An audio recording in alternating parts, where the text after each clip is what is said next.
I am the American flag.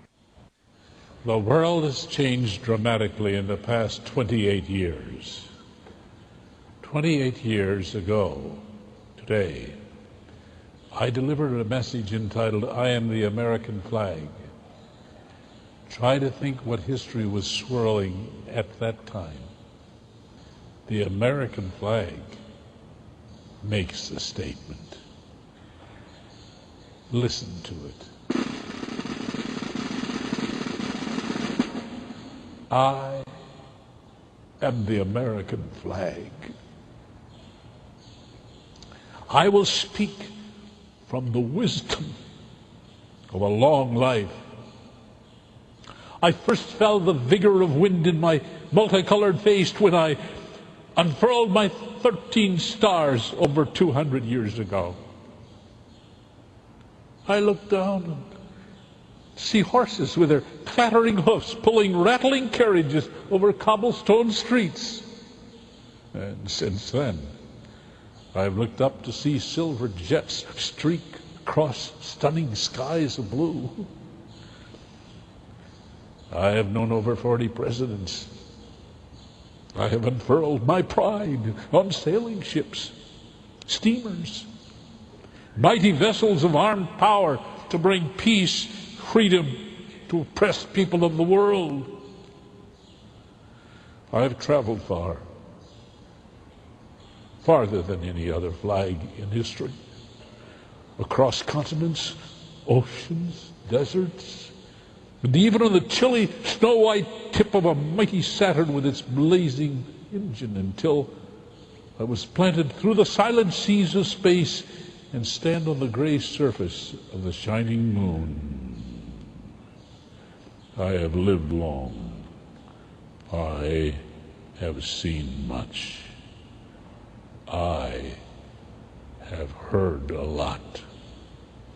Now, listen to me. I have earned the right to be heard. I was in the hand of my first president in the blood and snow of Valley Forge. I was there when this little nation was born, small, with a wilderness at her back, seas at her side, and not a single friendly neighbor to whom she could, as a struggling infant, call for help in distress. She was alone in the wilderness. I saw that. I saw that child survive and grow strong to belch smoke from steel furnaces and to break virgin prairie until wastelands were blanketed by fields of ripening grain. I flew on to ride from steel girders topping out skyscrapers in New York, Chicago, and Los Angeles.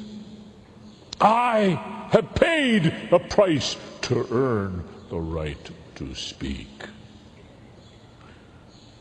The price paid for my freedom of speech is a price most people are forgetting all the time. Most forget, but I do not. Never could I. I always still see in my memory those bright, beautiful young men who died for me at Pork Chop Hill. You never heard of it? You should. Verdun? What was that, you say?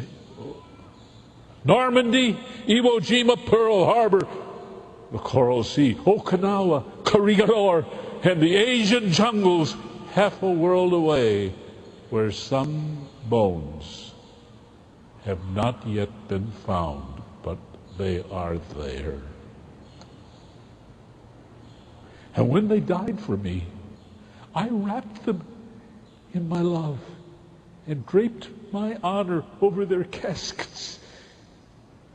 In tropics, in deserts, and in seas.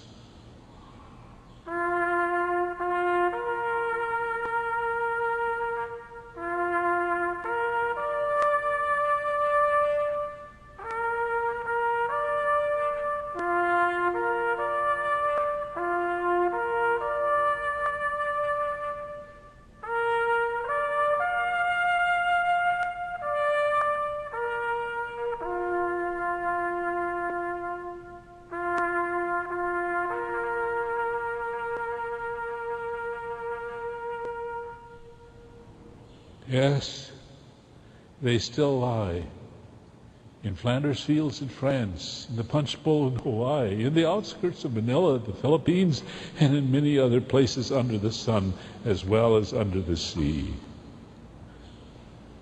I never forget them. I rise every morning.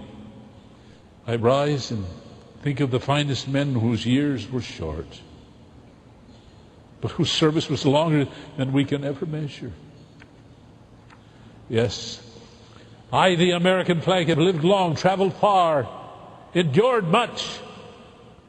1,000,000 bodies have been broken to give me the right to speak. So now I break my long silence, and it's my turn to preach. Listen.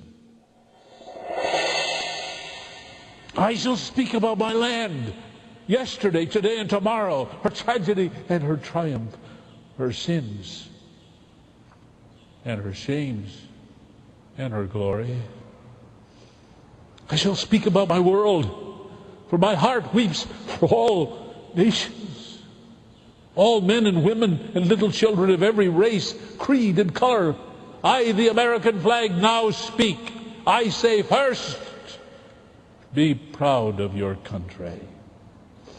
There's so much about her that is beautiful, compassionate, tender, powerful, yet gentle. Oh, I have listened to her children, and I see them every day, little ones and older ones, by the millions, pledge their allegiance to me in their schoolrooms. I pledge allegiance to the flag of the United States of America and to the republic for which it stands, one nation, under God, indivisible, with liberty and justice for all. Oh, I looked into their faces, the Brownies, the Cub Scouts, in the little leagues, in the pony leagues, in the minor leagues, yes, and the major leagues, where tens of thousands rise with respect as I make my gallant entrance to the singing of the Star-Spangled Banner. Yes, I've been stained. I've been spit upon. I have been burned. I have been torn. I have been defiled by detractors for 200 years.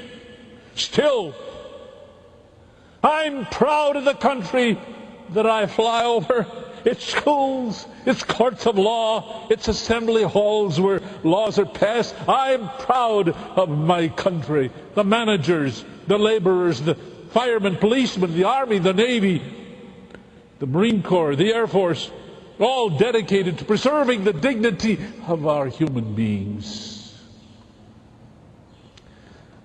I, the American flag, speak. Listen. In spite of her sins, and there are many, in spite of her shame, and it's made conspicuous, America is not without a source of pride, even today. Show me any other country that is stainless, shameless, spotless, or sinless, over whose people I can fly with greater honor. I'm proud to fly over my imperfect America, for I know of no other people who have been swifter to unselfishly borrow and spend billions of dollars to sail strange seas and soar through frightening skies to rescue beleaguered and besieged people with skin colors and facial features and languages and foreign religions that seemed really odd to the kid from Peoria, Illinois, and Sioux City, Iowa. But their hearts never noticed the differences, for the young GIs saw them only as oppressed, tortured, hurting human beings crying for help. So our crew-cut American soldiers, with pluck, plowed on through the mud, leaving a trail of their own blood, as they liberated people they had never seen before and would never see again, and along the way they found time to deliver a baby from a primitive mother and pass out chewing gum to the kids. And with the peace, they simply, all they wanted was to go home and have apple pie that Mom could bake. So they never aimed to conquer territory, or to build a world empire, or to exploit the wealth and the riches of these countries. For over 200 years, I, the American flag, have been packed in the trunks and suitcases of doctors, missionaries, teachers, educators, agriculturalists. And together we traveled to China, to India, to Africa, to Japan, to the uttermost parts of the earth, just to share the better life that we were enjoying in America. Here these ambassadors of goodwill built institutions and dug wells and established hospitals and taught people about sewers and sanitation. I'm proud of our country, and I hope you're proud that you're an American. So be proud, be confident, be bold. You, in America, can do anything you want to do. You can climb any mountain. Possibilities, they're unlimited. Except as you limit them with a cynical attitude or a bitter or negative spirit. Yes, when you see me flying in the legislative halls, schools, courtrooms, and churches, listen to the rustle of my stars and stripes as I cry out to every boy and girl, every man and woman, dream a beautiful dream. Dare to believe in yourself. You can make it in America. I'm the American flag. I have a second word for you. First, be proud. My second word is be humble.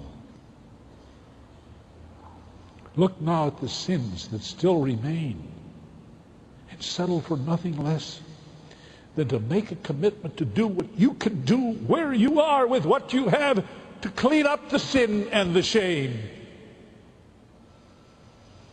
I do not need to tell you what your sins are. I think you know. Deep down in your heart, you know. Be humble enough to know where your glory and greatness came from. Old glory, they called me. They still do. My glory is the freedom that I give to every law respecting man, woman, and child. But mark this and mark it well. Freedom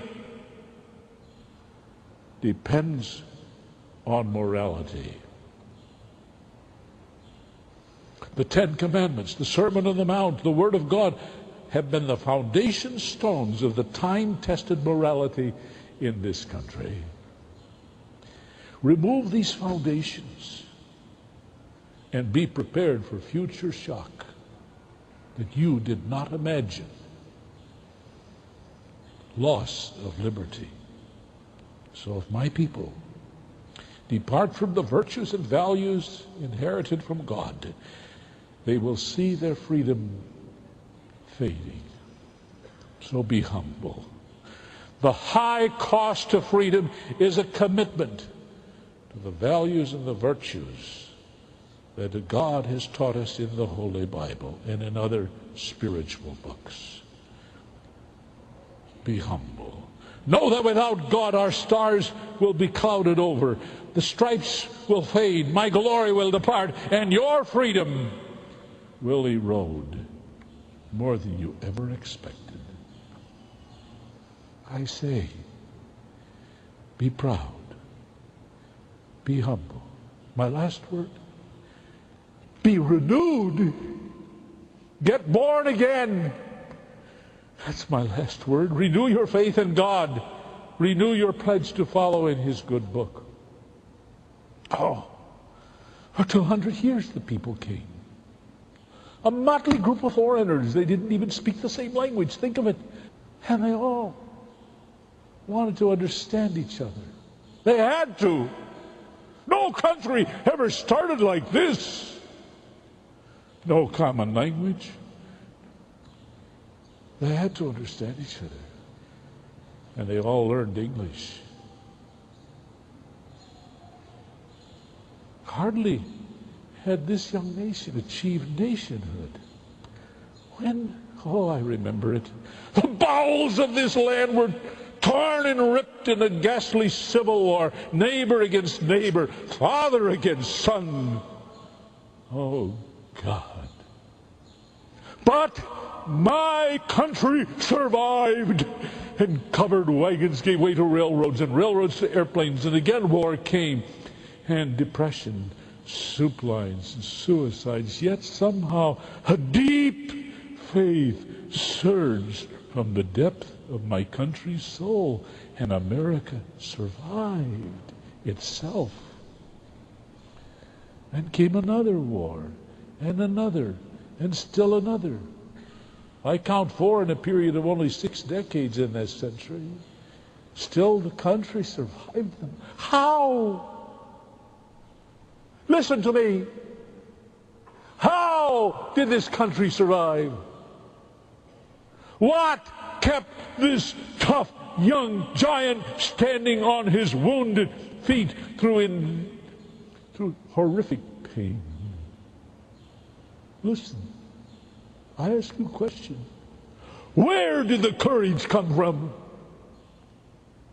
Where did the faith come from?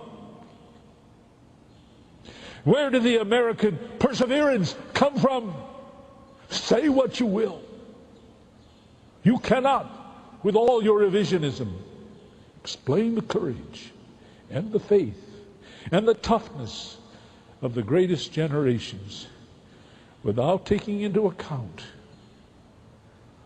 her churches, her temples, her holy books.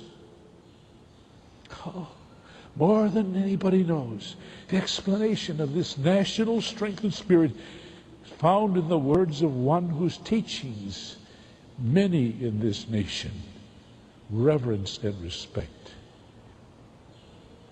His name was Jesus Christ. And it's easy for people to believe in God when the war is on. But I've seen that it's hard for some people to be generous and unselfish and caring when they're living in peace and prosperity. I have a prayer. I'm prepared to close soon, but hear the prayer. The prayer is, Our Father's God, to Thee, author of liberty, to Thee we sing. Long may our land be bright with freedom's holy light. Protect us by Thy might, great God, our King. And I have a dream. Oh, I am the dreamer of great dreams. I am the flag of the dreamer of great dreams. And over the next 100 years, which we are just entering, I see this unquenchable, indestructible, unperishable spirit of human freedom.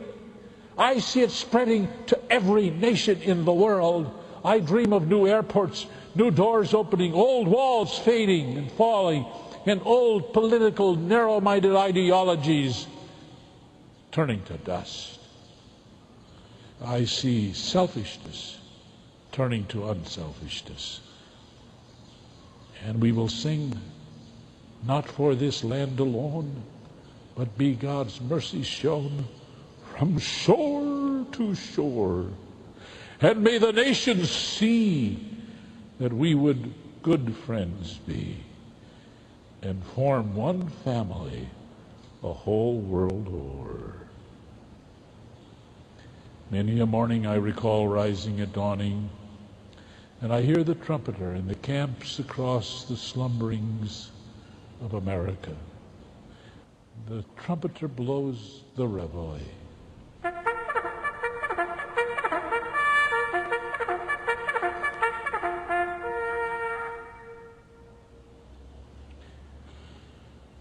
I see a new day. I see a new America for the new century. I see little children, teenagers, young people who haven't been in religion coming back to the root. I see adults who have been drifting into hedonistic secularism and agnosticism coming back. You heard me speak. Now, take a good look at my face.